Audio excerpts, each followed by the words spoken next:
It seems like every day now there's a new constitutional crisis with the President of the United States and his orange sidekick, because let's be honest, we all know who's really in charge. The next are the same? Elon has been hacking and slashing his way through federal agencies like it's a video game he paid somebody else to play for him. And somehow, despite having more money than God, he's making it look as lame as possible. This is the chainsaw for bureaucracy. But things aren't exactly all hunky-dory for Musky Musk, and I don't mean because his ketamine prescription ran out. It seems like his own team at DOGE is getting hacked and slashed. People are leaving in droves because of the illegal things he's asking them to do. There's a few stories breaking all at the same time, with these resignations, judges coming down hard on DOGE in the courts, and an effort by MAGA lapdogs to remove those judges. But first I want to remind you guys to like the video if you're liking the video. Every new sub puts you in line behind Jasmine Crockett to tell Elon to F off. If you could speak directly to Elon Musk, what would you say? Fuck off. That's it. The exact leadership, structure, and power of DOGE is being hotly debated in the halls of Congress and in courts across the country. But the one thing known for sure is the origin of DOGE. It started as the Obama-era digital service and was renamed to DOGE by Trump's executive order, which means there's a whole stack of people who work for DOGE who used to work for the digital service and were grandfathered in. These are the career experts that Caroline Leavitt is referring to in this clip, where she pretends that Elon is the leader of DOGE, but not the administrator, because we don't know who the administrator is, but he's also running things. It's all very confusing for a bubblegum brain like her. Can you tell us who the administrator of DOGE is? Again, I've been asked and answered this question. Elon Musk is overseeing DOGE. No, Elon Musk is a special government employee, which I've also been asked and have answered that question as well. There are career officials at DOGE. There are political appointees at DOGE. I'm not going to reveal the name of that individual from this podium. I'm happy to follow up and provide that to you. But we've been incredibly transparent about the way that DOGE is working. John. Well, it seems like those career officials used to work for DOGE, because now more than 20 civil service employees resigned on Tuesday from Elon's DOGE, saying that they refuse to use their technical expertise to, quote, dismantle critical public services. We swore to serve the American people and uphold our oath to the Constitution across presidential administrations. The 21 staffers wrote in a joint resignation letter. However, it has become clear that we can no longer honor those commitments. These are lifelong federal employees who know the inner workings of the government better than Trump knows the McDonald's menu. So I know this menu better than you do. Okay?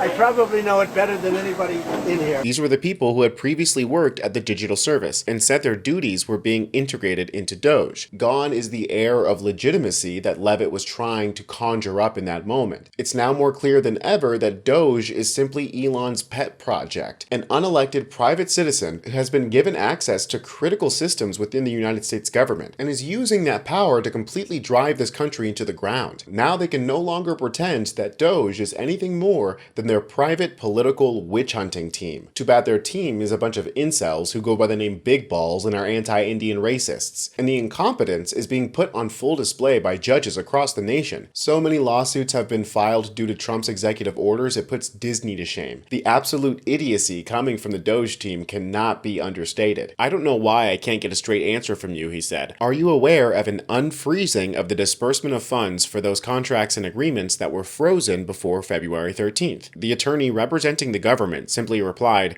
"I'm not in a position to answer that." The judge says, "This continues to be going exceptionally badly for DOGE," it's misspelled DOJ here, which can't seem to get a straight answer to the judge's questions here. We're now 12 days in. You can't answer me whether any funds that you kind of acknowledged are covered by the court's order have been unfrozen? Here's another situation where a judge is lambasting DOGE for their ridiculousness. Close your eyes and imagine the leader of DOGE. You probably pictured a man who looks a bit like a shelled crab named Elon Musk, right? And while you would be absolutely correct, that's not what the White House and DOGE is arguing to the court. The White House says Musk is not in charge of DOGE. Well, legally anyway. In the lawsuit, acknowledges that Musk is not an employee of DOGE or its leader. He holds the position, the declaration states, as a special government employee. They've been using that term, special government employee, as a hand wave to give Elon legitimacy, as if it's like the government version of a fast pass. The filing goes on to say that Musk is not an employee of the separate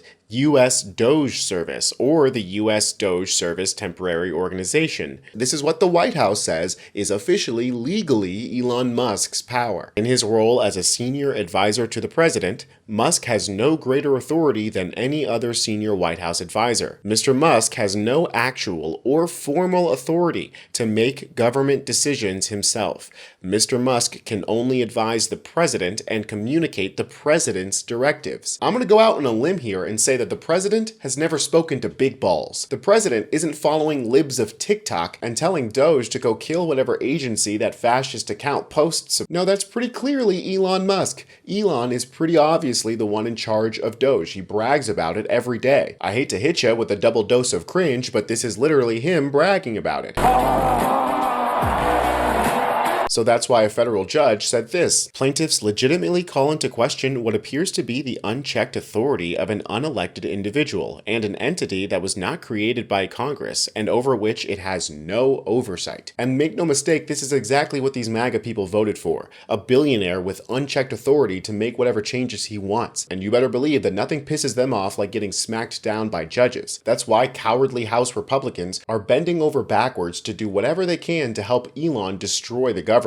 Far-right House Republicans are pushing to impeach federal judges, alleging high crimes and misdemeanors in response to rulings that opposed actions by Elon Musk's DOGE. One congressman denounced a judge as a predator and a radical LGBTQ activist, while another argued that blocking DOGE reflected bias against Trump voters. The only thing biased against Trump voters is knowledge and education. And what was this judge's crime against the people? Daring to stop Trump from removing websites that had mentions of gender-affirming care. Because who cares about school lunches or child labor laws? There's nothing more damaging to the youth of America than painting your nails or cutting your hair or wearing dresses. You know, that dangerous gender-affirming care. This attack against members of the judiciary is the final piece of Trump's far-right authoritarian takeover. They're in the process of dismantling and reshaping the executive. They've stuffed the Supreme Court with Trump loyalists, and Congress is completely whipped. They're glazing Trump more than a Christmas ham. So the only thing standing in the way of the Fourth Reich are federal judges across the country standing up for the rule of law and stopping Trump from being the dictator he so clearly wants to be. If these attempts to impeach and remove judges who get in the way of Trump's orders actually go through and this becomes a normal thing, then there goes the final check that was supposed to balance out our constitutional republic. I'm calling it now. Since Trump fired the archivist, I bet he'll pull out the actual Constitution, write Trump is king now on it, and sign his name bigger than John Hancock. And you know what? At this point, I just hope he doesn't ruin the invisible map they have on the back.